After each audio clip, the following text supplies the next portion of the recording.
આપ જોઈ રહ્યા છો સ્પાર્ક ટુડે ન્યૂઝ। આણંદ યુવા યુથ કોંગ્રેસ દ્વારા બેરોજગાર યુવાનોની વ્યથા સરકાર સુધી પહોંચાડવા માટે તેમજ ખરેખર કેટલા બેરોજગાર યુવાનો છે તેની સાચી હકીકત પહોંચાડવા માટે યુથ કોંગ્રેસ ઘેર ઘેર ફરી બેરોજગાર યુવાનો સાથે ફોર્મ ભરાવી અને ઓનલાઈન ફોર્મ ભરાવી બેરોજગારની હકીકત કોંગ્રેસના ઉચ્ચ નેતાઓ સુધી પહોંચાડી વાસ્તવિકતાનો ખ્યાલ આવે તે માટેનું અભિયાન હાથ ધર્યું છે।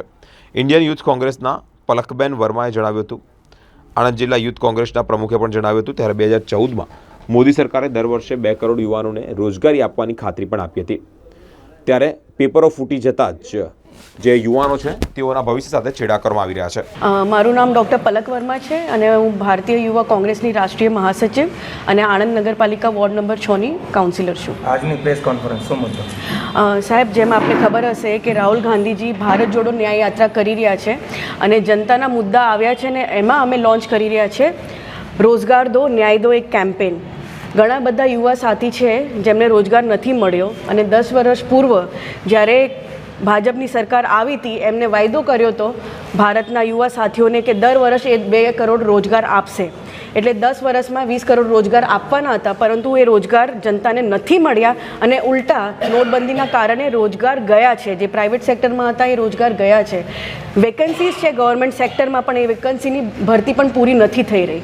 તો અમે door to door campaign launch કરી રહ્યા છે, રોજગાર દો ન્યાય દો। એમાં આપ આ ફોર્મ જોઈ રહ્યા છો, આ ફોર્મ આગળનો આ હિસ્સો આ જોવો છો, જેમાં આપને દેખાશે કે આ એક મિસ કોલ નંબર છે। જે પણ યુવા સાથી અમારી સાથે જોડાવા માંગે છે કે એમની નોકરી નથી મળીને એમનો મુદ્દો બતાવવા માંગે છે, એમને આ નંબર પર મિસ કોલ આપવાનો છે।